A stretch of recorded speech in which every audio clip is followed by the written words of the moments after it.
Woodrow Wilson ने 25 वर्षों के लिए अपने मन को व्हाइट हाउस पर संकेंद्रित किया और उसके मुख्य किरदार बन गए। एक सुनिश्चित मुख्य लक्ष्य से जुड़े रहने का महत्व जानने के लिए उन्हें धन्यवाद देना होगा। लिंकन ने दासों को मुक्त करने पर अपना ध्यान केंद्रित किया और ऐसा करते हुए वे महानतम अमेरिकी राष्ट्रपति बन गए। हेनरी फोर्ड ने कारों पर, डेल कार्नेगी ने स्टील पर, जिलेट ने सेफ्टी रेजर पर, जॉर्ज ईस्टमैन ने कोडक कैमरे पर ध्यान संकेंद्रित करते हुए समृद्धि और शक्तियां हासिल की तथा विश्व में अपना महत्वपूर्ण स्थान बनाया।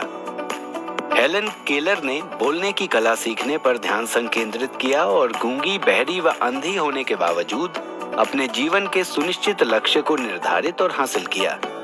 करोड़ों लोग रोज गरीबी व असफलता पर ध्यान केंद्रित करते हैं और इन दोनों को अति प्रचुरता में हासिल कर लेते हैं।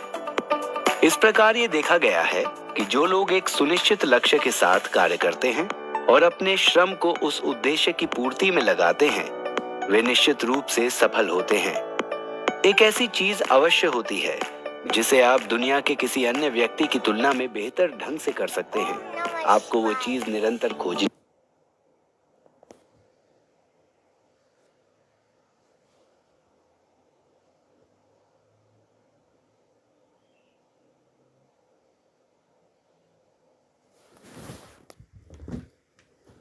है और उसे अपने सुनिश्चित लक्ष्य का उद्देश्य बनाना है और इसके बाद अपनी सारी शक्तियों को संगठित करके इस विश्वास के साथ उस पर आक्रमण करना है कि आप जीत हासिल करने जा रहे हैं। एक व्यक्ति सामान्यतः उसी उद्यम में सर्वोत्तम रूप से सफल होता है जिसमें वो अपनी आत्मा और हृदय को पूरी तरह से झोंक सकता है।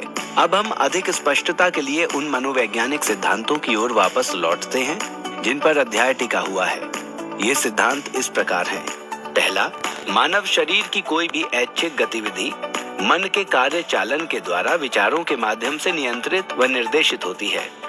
दूसरा, आपकी चेतना में मौजूद कोई भी विचार एक संबंध भावना को पैदा करने की प्रवृत्ति रखता है और यही विचार उस भावना को एक उपयुक्त पेशीय क्रिया के रूप में रूपांतरित करने के लिए आपको उकसाता है।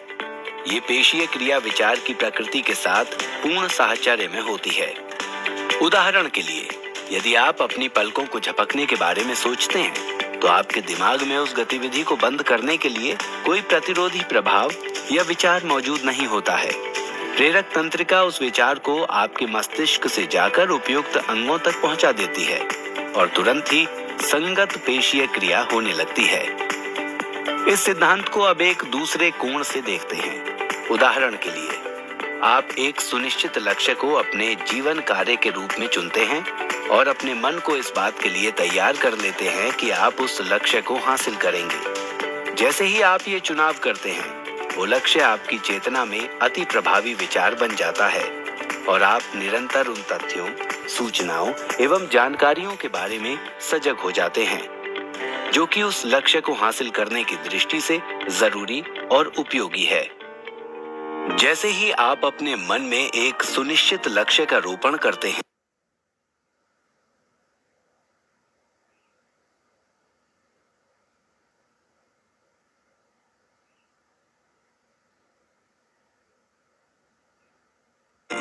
उसी क्षण से आपका मन चेतन व अवचेतन दोनों रूपों में उस सामग्री को एकत्रित और भंडारित करना शुरू कर देता है जो आपके सुनिश्चित लक्ष्य को पूरा करने में काम आती है।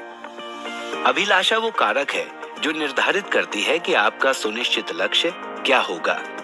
कोई व्यक्ति आपकी अभिलाषा का चयन नहीं कर सकता है, लेकिन जैसे ही आप अपनी अभिलाषा का चयन खुद करते हैं, वो आपका सुनिश्चित मुख्य लक्ष्य बन जाती है और आपके मन में उस समय तक केंद्रित स्थान ग्रहण किए रहती है जब तक कि वो वास्तविकता में रूपांतरित नहीं हो जाती या जब तक आप उसे विरोधाभासी इच्छाओं के द्वारा दूर नहीं धकेल देते हैं।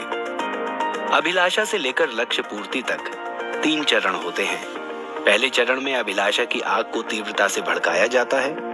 दूसरे चरण में अभिलाषा को एक सुनिश्चित लक्ष्य में परिष्कृत किया जाता है और अंत में पर्याप्त व उपयुक्त कार्रवाई के द्वारा उस लक्ष्य को हासिल किया जाता है। याद रखें, ये 3 चरण सुरक्षा को सुनिश्चित करने के लिए हमेशा अनिवार्य होते हैं। आप एक ऐसे चमत्कारिक युग में रह रहे हैं जहां सफलता की ओर ले जाने वाली सामग्रियां प्रचुर और सस्ती हैं। यदि आप एक उपदेशक बनना चाहते हैं तो आपके हाथों में इस बात का पूरा इतिहास उपलब्ध होगा कि इस क्षेत्र में आपसे पहले विख्यात उपदेशक बनने वाले लोगों ने क्या-क्या सीखा है। यदि आप एक वकील बनना चाहते हैं तो आपके पास कानूनी प्रक्रिया का पूरा इतिहास उपलब्ध है। ये दुनिया अवसरों से कभी इतनी भरी नहीं थी जितनी कि आज है। प्रत्येक जगह उन महिलाओं या पुरुषों की सेवाओं की मांग लगातार बढ़ रही है जो एक बेहतर चूहा पकड़ने का जाल बनाते हैं, बेहतर स्टेनोग्राफी की सेवाएं प्रदान करते हैं, बेहतर उपदेश देते हैं या एक बेहतर गड्ढा खोदते हैं अथवा एक अधिक सुविधा प्रदान करने वाला बैंक चलाते हैं। एक सुनिश्चित लक्ष्य वो चीज है जिसे आपको अपने लिए अनिवार्य रूप से निर्मित करना होगा।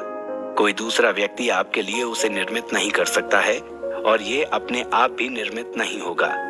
आप उसके बारे में क्या करने जा रहे हैं और कब व कैसे करने जा रहे हैं। अब अपनी अभिलाषाओं का विश्लेषण करें और ये खोजें कि वो चीज कौन सी है जिसे आप करना या पाना चाहते हैं। इसके बाद उस चीज को पाने के लिए अपने मन को पूरी तरह से तैयार करें।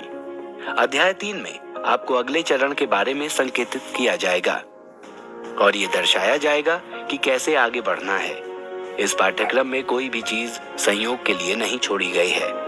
प्रत्येक चरण को सीधे और सरल ढंग से चिन्हित किया गया है। आपका काम केवल निर्देशों का तब तक अनुपालन करना है जब तक कि आप उस गंतव्य तक ना पहुंच जाएं, जिसे आपके सुनिश्चित मुख्य लक्ष्य द्वारा प्रदर्शित किया गया है। उस सुनिश्चित लक्ष्य को स्पष्ट करें और उस निरंतरता से उसका पीछा करें जो असंभव जैसे शब्द को मान्यता नहीं देती है।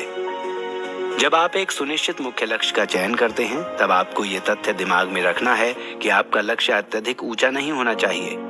इस बात को ध्यान में रखें कि यदि आप कहीं नहीं से शुरुआत करेंगे तो आप कहीं नहीं पहुंचेंगे। यदि आपके जीवन का लक्ष्य अस्थिर है तो आपकी उपलब्धियां भी अस्थिर होंगी और आपको शक्ति की बजाय दुर्बलता प्राप्त होगी। ये जानें कि आप क्या चाहते हैं, कब चाहते हैं, क्यों चाहते हैं और कैसे हासिल करेंगे। मनोविज्ञान के शिक्षकों और छात्रों के लिए WWWH, What, When, Why and how का सूत्र जाना पहचाना है। इस अध्याय को एक सप्ताह के अंतराल पर 4 बार पढ़ें। आप चौथी बार में उन चीजों को देखेंगे जो आपको पहली बार पढ़ने पर दिखाई नहीं दी थी। अपने खुद के अध्ययन तरीकों या नियमों को लागू ना करें, केवल उन्हीं नियमों और तरीकों का पालन करें जिन्हें इस पाठ्यक्रम में दर्शाया गया है, क्योंकि ये वर्षों के चिंतन और परीक्षण का परिणाम है। यदि आप परीक्षण करना चाहते हैं तो तब तक के लिए प्रतीक्षा करें जब तक कि आप इस पाठ्यक्रम में लेखक द्वारा सुझाए गए तरीके से पारंगत नहीं हो जाते। तभी आप सुरक्षित रूप से परीक्षण करने की स्थिति में होंगे। अभी आपको छात्र के रूप में शुरुआत करनी है और जब आप इस कोर्स में विशेषज्ञता हासिल कर लेंगे तब आप एक छात्र के साथ साथ एक शिक्षक भी होंगे। इस अध्याय के सिद्धांतों को लागू करने के लिए दिशा निर्देश। परिचयात्मक अध्याय में आप मास्टरमाइंड नामक मनोवैज्ञानिक सिद्धांत से परिचित हो चुके हैं। अब आप इस सिद्धांत को एक ऐसे साधन के रूप में प्रयोग करने के लिए तैयार हैं जो आपके सुनिश्चित लक्ष्य को वास्तविकता में रूपांतरित करेगा। सबसे पहले आपको अपने जीवन का प्रमुख लक्ष्य तय करना है। इसके बाद अगले चरण में आपको इस लक्ष्य का एक स्पष्ट और संक्षिप्त वक्तव्य लिखना है। इसके बाद आपको उन योजनाओं को कागज पर लिखना है जिनके द्वारा आप अपने लक्ष्य को हासिल करेंगे।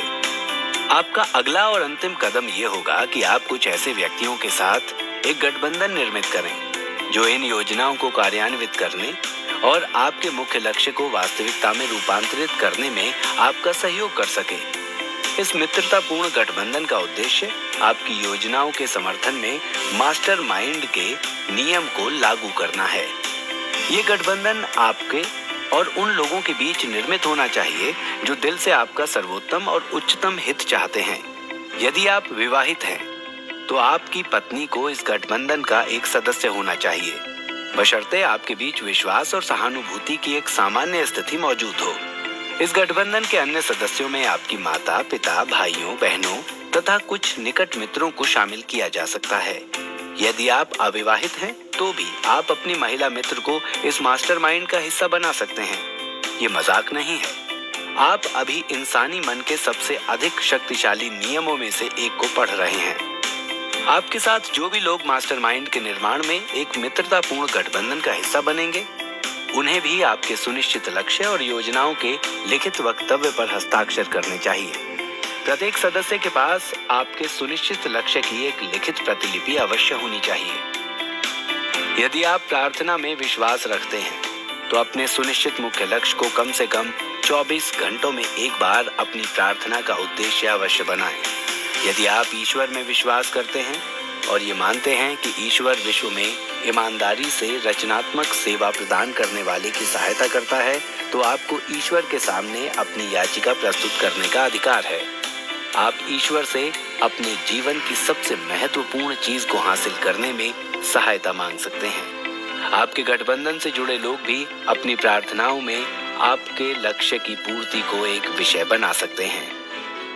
अब हम सर्वाधिक जरूरी नियमों में से एक पर आते हैं, जिसका पालन अनिवार्य रूप से किया जाना चाहिए। अपने गठबंधन के किसी एक या सभी सदस्यों को इस बात के लिए तैयार करें कि वे दिन में कम से कम एक बार आपके सामने सर्वाधिक सकारात्मक और सुनिश्चित अर्थों में मुख्य लक्ष्य के वक्तव्य को पढ़कर दोहराएं और आपसे कहें कि वे जानते हैं कि आप कर रहे हैं और अपने सुनिश्चित मुख्य लक्ष्य को अवश्य हासिल करेंगे। समय समय पर आप अपने मुख्य लक्ष्य को हासिल करने के लिए बनाई गई योजनाओं में जरूरी बदलाव भी कर सकते हैं। इन बदलावों को बिना किसी हिचक के लागू करें। यदि आपके गठबंधन का कोई भी सदस्य मास्टरमाइंड के नियम में आपकी आस्था को खो देता है, तो उस सदस्य को तुरंत ही गठबंधन से निकाल दें और उसके स्थान पर किसी और व्यक्ति को शामिल करें। आप निष्ठा रहित और मित्रता रहित सहकर्मियों से घिरे रहकर सफलता की दिशा में आगे नहीं बढ़ सकते। सफलता का निर्माण निष्ठा, आस्था, गंभीरता, सहयोग एवं अन्य सकारात्मक शक्तियों पर किया जाता है और इन्हीं शक्तियों से युक्त लोगों को अपने परिवेश में भरना चाहिए। इस पाठ्यक्रम के कई छात्र अपने व्यापार या व्यवसाय में सफलता पाने के उद्देश्य से व्यापार और व्यवसाय से जुड़े लोगों के साथ मित्रवत गठबंधन बनाना चाहते होंगे। ऐसे मामलों में भी समान तरीकों और नियमों का पालन करना होगा। मास्टरमाइंड का नियम आपके निजी लाभ या व्यापारिक और व्यावसायिक लाभ दोनों मामलों में कारगर सिद्ध होगा। यदि आप व्यक्तिगत स्तर पर या व्यापारिक क्षेत्र में अस्थायी या स्थायी रूप से असफल होते हैं, तो इसका कारण केवल ये होगा कि आपके गठबंधन के कुछ सदस्य लक्ष्य के प्रति आस्था, निष्ठा और गंभीरता की भावना के बिना इस गठबंधन में शामिल नहीं होंगे। आपके सुनिश्चित लक्ष्य का अभिप्राय आपकी रुचि या शौक बन जाना चाहिए। आपको इस रुचि को निरंतर रूप से बनाए रखना होगा। आपको इसके साथ सोना चाहिए, इसके साथ खाना चाहिए, इसके साथ खेलना चाहिए, इसके साथ काम करना चाहिए, इसके साथ रहना चाहिए और इसके साथ सोचना चाहिए। किसी चीज को पाने की इच्छा करने और वास्तविक रूप से उसे पाने का विश्वास करने में एक अंतर होता है। जो लोग ये विश्वास करते हैं कि वे सुनिश्चित मुख्य को हासिल कर सकते हैं, उनके लिए असंभव